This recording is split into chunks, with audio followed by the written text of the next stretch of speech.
నమస్కారం. City cable news కి స్వాగతం. ముందుగా ముఖ్యాంశాలు.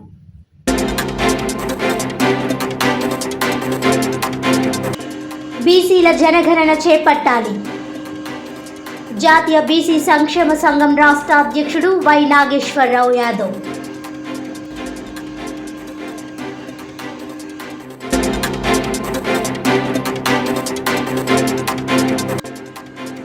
కూటమి ప్రభుత్వంలో సంక్షేమం, అభివృద్ధులపై దృష్టి. గ్రాడ్యుయేట్ అభ్యర్థులను కలిసిన ఎమ్మెల్సీ పేరా భక్తుల రాజశేఖర్.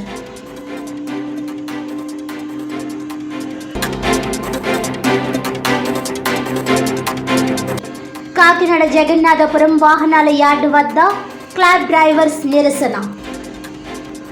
క్లాబ్ వాహనాలకు మార్చి 1 నుండి గ్యాస్, పెట్రోల్ వేయించకపోవడం వల్ల నిలిచిపోయాయని, తక్షణమే వాహనాలకు ఇంధనం సమకూర్చి నడిపించాలని సిఐటియు ఆధ్వర్యంలో ఆందోళన.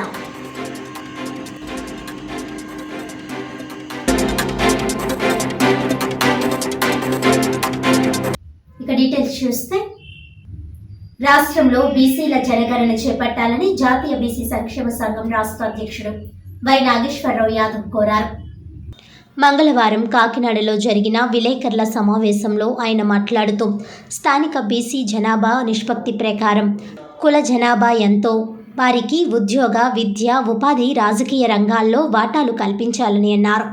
రాష్ట్రంలో బీసీ సబ్ ప్లాన్ అమలు చేయాలని అన్నారు.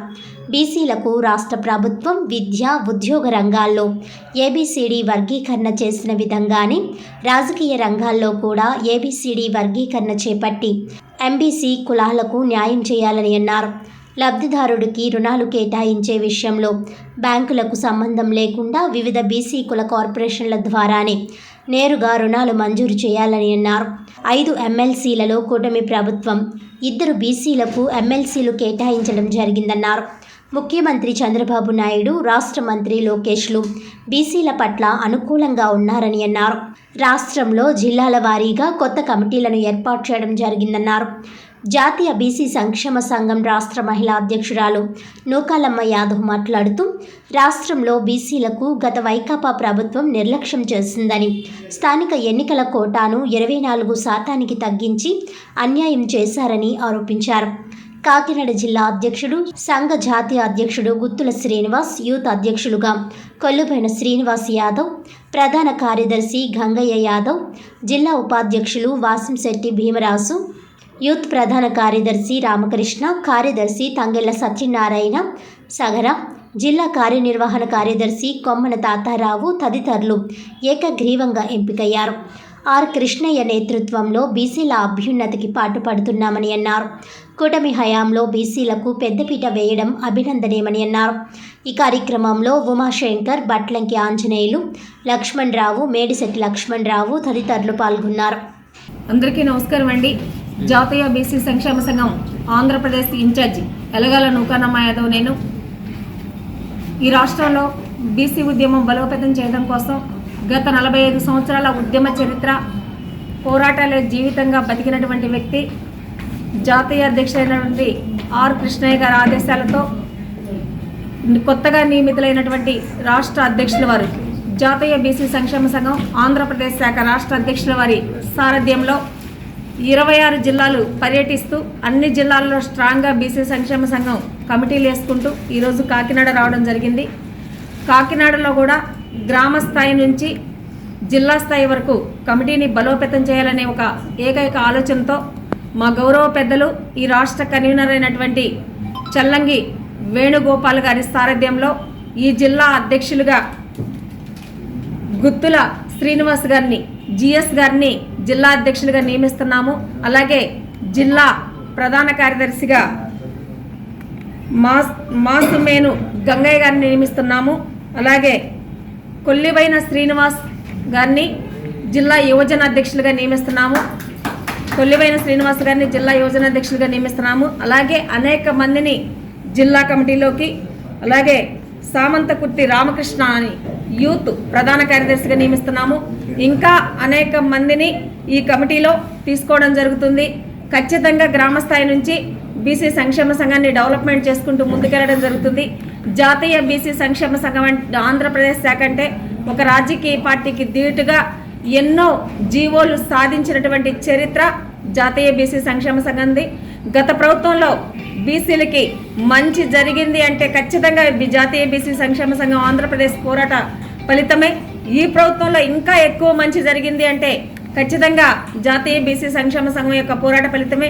ఈ రాష్ట్ర ముఖ్యమంత్రి వర్యులు మాన్యశ్రీ నారా చంద్రబాబు నాయుడు గారు ఎన్నికలకు ముందు జాతీయ బీసీ సంక్షేమ సంఘం అధ్యక్షుల వారైనటువంటి వై నాగేశ్వరరావు గారిని, నన్ను, గౌరవ పెద్దలైనటువంటి అనేక మందిని, సుమారుగా 250 మందిని రాష్ట్రంలో ఉన్నటువంటి బీసీ మేధావుల్ని, మా జాతీయ బీసీ సంక్షేమ సంఘం కుటుంబ సభ్యుల్ని పిలిచి ఈ ఒక్కసారికి కూటమి ప్రభుత్వానికి మద్దతు ఇవ్వండి, ఖచ్చితంగా బీసీలకి మంచి చేస్తామని ఒక మాట ఇచ్చారు. ఆ మాట ప్రకారం మేము 100 నియోజకవర్గాలు తిరిగి రథయాత్ర చేసి బీసీలని తెలుగుదేశం కూటమి ప్రభుత్వానికి దగ్గర చేశాం. దగ్గర చేసిన తర్వాత ప్రభుత్వం ఎప్పుడైతే అధికారంలోకి వచ్చిందో ఖచ్చితంగా బీసీలకు మంచి జరిగిందనే చెప్పాలి. 40 మందికి ఎమ్మెల్యేలుగా బీసీలకు అవకాశం ఇచ్చారు, 8 మందికి మినిస్టర్లుగా అవకాశం ఇచ్చారు, కొంతమందికి ఎంపీలుగా అవకాశం ఇచ్చారు, నామినేట్ పదవుల్లో వాటాలు కల్పించారు, అలాగే బీసీ సప్లాంట్కి నిధులు కేటాయించారు, అలాగే ఇంకా అనేక సంక్షేమ అభివృద్ధి పథకాలు ముందుకొస్తున్నాయంటే ఖచ్చితంగా జాతి యొక్క పోరాటాల ఫలితమే. ఆ పోరాటం అనేది ఉధృతం చేయాలని, జాతి ప్రయోజనాలే ముఖ్యమని మేమందరం కూడా ఈ జాతిని మేల్కొల్పడం కోసం, చైతన్యం చేయడం కోసం అన్ని జిల్లాలు తిరిగి పనిచేస్తున్నాము. ఆ క్రమంలో భాగంగా వీళ్ళని నియమించడం జరిగింది. ఈ రోజు నుంచి ఈ జిల్లాలో జాతీయ బీసీ సంక్షేమ సంఘం అనేది గ్రామ స్థాయి నుంచి పటిష్టపరుచుకుంటూ జిల్లా స్థాయి వరకు ఒక మంచి నిర్మాణంతో అందరూ కలుపుకొని ఒకళ్ళనొకళ్ళు సమన్వయపరుచుకొని గ్రామ స్థాయి నుంచి యువజన టీంనేమో కొల్లిపోయిన శ్రీనివాస్ బ్రదర్, జిల్లా అధ్యక్షులైనటువంటి జిఎస్ గారేమో మెయిన్ టీంని మెయింటైన్ చేసుకుంటూ మన చల్లంగి వేణుగోపాల్ గారి సూచనలు సలహాలు తీసుకుంటూ ముందుకెళ్తారని తెలియజేస్తూ సెలవు తీసుకుంటున్నాను. రాజకీయ పరంగా అయితేనేమి, విద్యాపరంగా అయితేనేమి కొన్ని అవకాశాలు అయితే కల్పించడం జరిగింది. ఇంకా మరి మా జనాభా నిష్పత్తి, అసలు మేము జనాభాలో ప్రస్తుతం జనాభా గణన జరుగుతూ ఉంది. దాంట్లో మా కులాల యొక్క గణన ఏమిటి, మరి దాదాపు ఇంతకు మునుపే అనేక సంవత్సరాల కింద గణన చేసినప్పుడు 50% పైన ఉన్నామని అప్పుడున్న లెక్కలు తీరడం జరిగింది. మరి ఇప్పుడు ప్రజెంట్ మరి ఏదైనా కూడా జనాభా పెరుగుతూ పోతుంది కాబట్టి 60% దాదాపు మేము ఉంటామని అనుకుంటున్నాం. కానీ ఆ గణన చేపట్టాలని మరి ఈ ప్రభుత్వాలని మేము మొదటి నుంచి డిమాండ్ చేస్తూ ఉన్నాం. మరి అలాగే చట్టసభల్లో మా జనాభా నిష్పత్తి ప్రకారం 50% ఎంపీలు కానీ, ఎమ్మెల్యేలు కానీ, ఎమ్మెల్సీలు కానీ, రాజ్యసభ సభ్యులు కానీ, మిగతా కీలకమైన నామినేటెడ్ పోస్టులు కానీ కేటాయించాలని మొదటి నుంచి రిజర్వేషన్స్ కోసం పోరాటం జరుగుతూ ఉంది. మరి అలాగే మన మహిళా బిల్లును కూడా పార్లమెంట్లో ప్రవేశపెట్టారు. దాంట్లో బీసీ మహిళలకు సబ్ కోటా తప్పకుండా ఇవ్వాలని మేము డిమాండ్ చేస్తూ ఉన్నాం. అట్లాగే మా బీసీ ఉద్యోగులు ఉన్నారు, అనేక ఇబ్బందులు పడుతూ ఉన్నారు. వాళ్లకు ఎస్సీ ఎస్టీల మాదిరి మరి బీసీ ఉద్యోగులకు కూడా రిజర్వేషన్స్లో ప్రమోషన్స్ కల్పించాలని డిమాండ్ చేస్తూ ఉన్నాం. అట్లాగే బీసీ యువత మరి అనేక మంది చదువుకొని ఉద్యోగాలు లేక చాలా ఇబ్బందులు పడుతూ ఉన్నారు.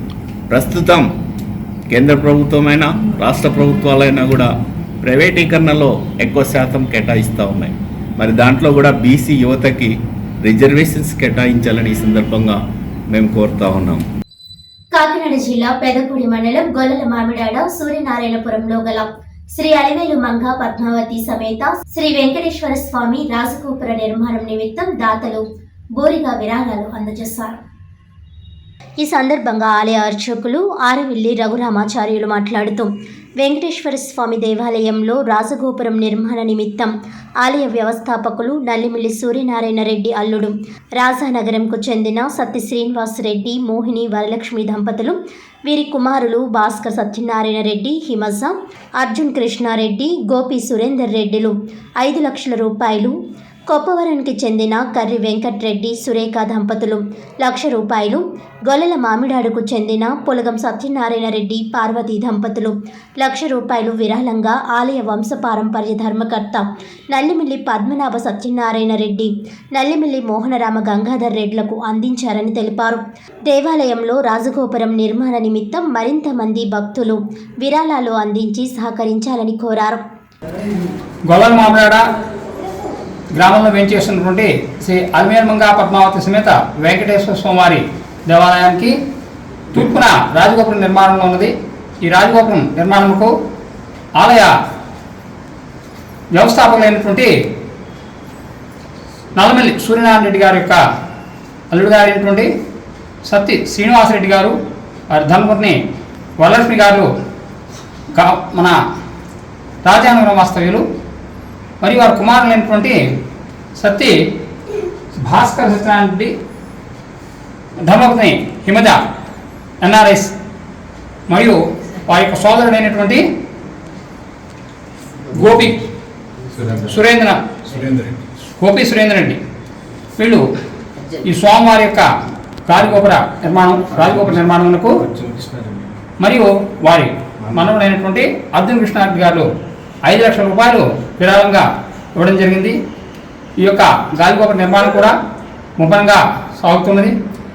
వీరిలాగే గ్రామంలో ఏం చేసినటువంటి భక్తులందరూ కూడా స్వామివారి యొక్క ఈ రాజగోపుర నిర్మాణానికి విరాళాలు ఇచ్చి స్వామివారి యొక్క కృపా కటాక్ష విషయంలో పాత్ర కాగలని ఆశిస్తున్నాం. వారికి అందరికీ కూడా స్వామివారి యొక్క మంగళాశాసనములు.